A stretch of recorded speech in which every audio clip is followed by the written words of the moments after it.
ठीक। 5.7 का तुम्हारा पहला सवाल है। इसमें क्या पूछा है? इसमें जो है कह रहा है कि 2 बार अवकलन करना है। 2 बार अवकलन करना है, यानी कि एक बार पहले करना, उसके बाद पुनः दोबारा करना है। तो आंसर क्या आएगा वो देखना है। इसमें क्या है, इसमें संख्याएं तुम्हारी एग्जाम में बदल जाती है, ये नहीं कि क्वेश्चन ये है तो यही आ जाए। इसकी जगह पे संख्या आप लोगों की बदल सकती है, मतलब 2 है, 2 की जगह 5 भी हो सकती है, और भी कुछ हो है। ठीक। उसके अंदर ना ले, ध्यान से समझे। तो पहले नंबर हम क्या करेंगे, इसको वाई बराबर मान लेंगे। इसको मान लिया वाई बराबर।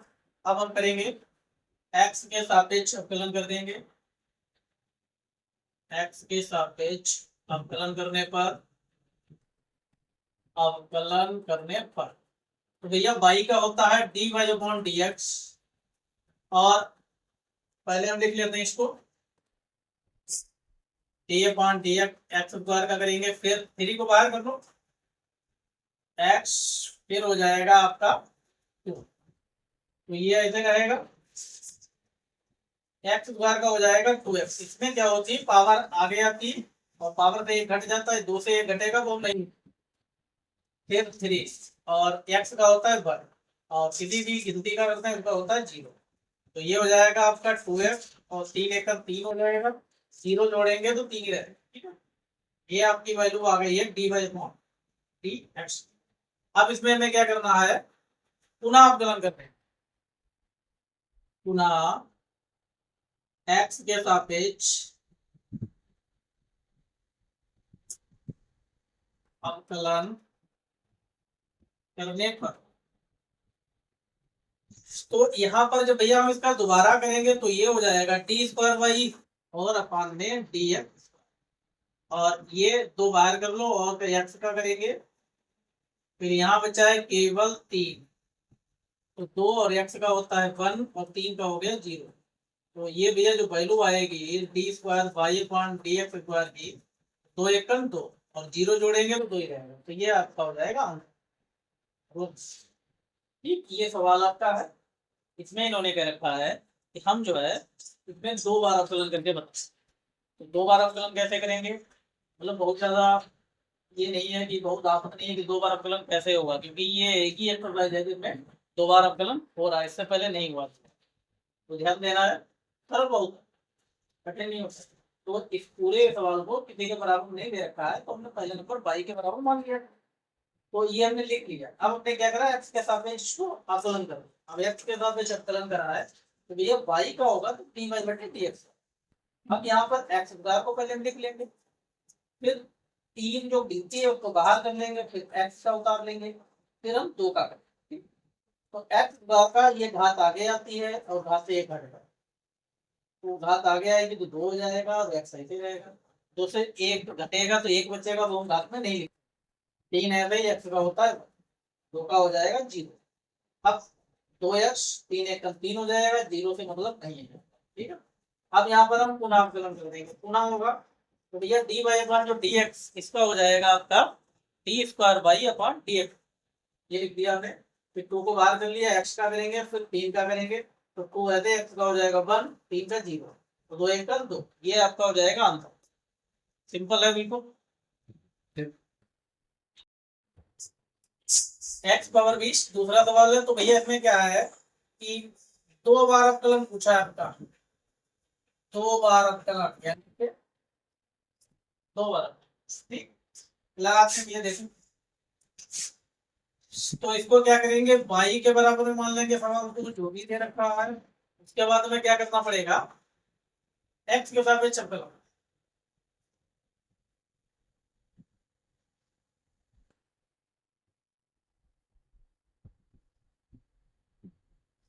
तो y का हो जाएगा आपका d y upon d x, और x पावर 20 को पहले हम लिख लेते हैं। उसके बाद हमने क्या बताया, यहाँ पर जो फार्मूला आपका लगेगा वो लग जाएगा x पावर n बार, यानी कि क्या हो जाएगा, n आगे आता है और n से 1 घट जाता है। यही फार्मूला किसने लिखवाया था, पहले वाला फार्मूला।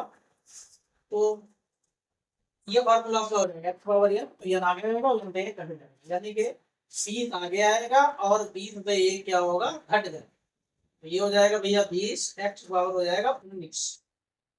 ये आपका हो गया एक बार अवकलन। अब करेंगे दोबारा अवकलन।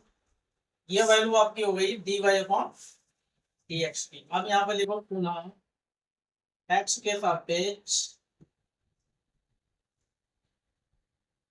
अवकलन करने पर, तो भैया dy अपॉन x का करेंगे तो d स्क्वायर y हो जाएगा और अपॉन में dx स्क्वायर। अब 20 को बाहर कर लो और कितना करेंगे x पावर 19 का, तो ये 20 और 19 आगे आ जाएगा, फिर 19 से 1 कम कर देंगे तो 20 और 19 की गुणा हो जाएगी भैया। तो ये होगा 19 दूना 38 है, 3 तो 80, x पावर कितनी हो जाएगी 18। ये आपका वैल्यू आया है डी स्क्वायर बाई और डी एक्स, ये आपका हो जाएगा। यहाँ पर सवाल को रटना नहीं है, समझना है बढ़िया, क्योंकि यहाँ पर ये संख्या है, इस संख्या की जगह पे कुछ भी आ सकता है। आप रटोगे तो फिर नहीं लगेगा सवाल, क्योंकि रटने वाले क्या करते हैं, वो तो कहते हैं यहाँ पर 20 था तो 20 ही होना चाहिए, लेकिन ये जरूरी नहीं है। एग्जाम में आपका 20 आया है, 30 हो सकता है, 15 हो सकता है, कुछ भी हो सकता है। सवाल रटे नहीं, केवल अच्छे से समझे बस। अच्छा, इसका भी आपको आंसर लाना है, 2 बार ही आपका करना है इसका भी, यानी कि डी स्क्वायर बाई और अपॉन में डी एक्स स्क्वायर का मान।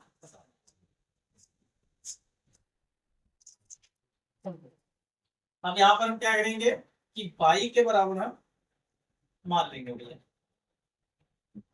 तो ये हो जाएगा आपका x और cos। अब यहाँ पर x के साथ में अवकलन करो, अवकलन करने पर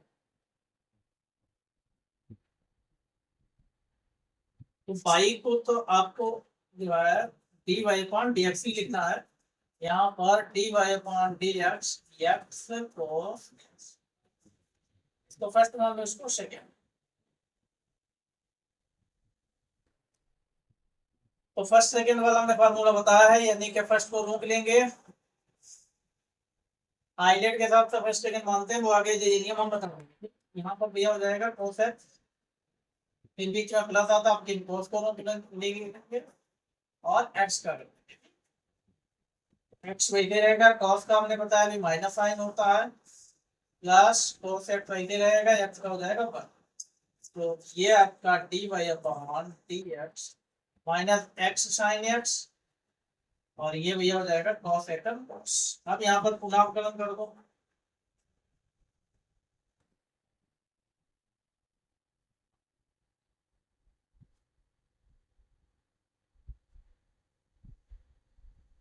तो ये हो जाएगा डी स्क्वायर बाई अपॉन में डी एक्स स्क्वायर, और यहाँ पर जो है आपका माइनस बाहर कर लो, ये फर्स्ट, यहाँ पर देख लो एक बार,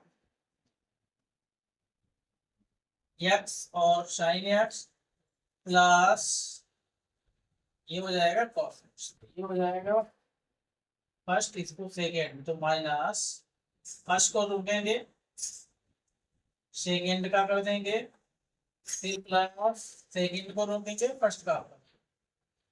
और भैया ये cos का तो माइनस साइन होता ही है, माइनस साइन एक्स, तो ये माइनस के अंदर गुणा करो, माइनस की गुणा करते जाओ, एक्स सही से रहेगा, साइन हो जाएगा cos x, यहाँ प्लस है लेकिन माइनस से गुणा करेंगे तो ये हो जाएगा माइनस, तो ये आपका हो जाएगा माइनस का साइन एक्स, और ये plus minus minus sine x, तो ये भैया हो जाएगा आपका माइनस का एक्स cos x, और दोनों माइनस का है तो जुड़ जाएगा, दोनों हो जाएंगे माइनस का 2 साइन एक्स, तो ये आपका हो जाएगा।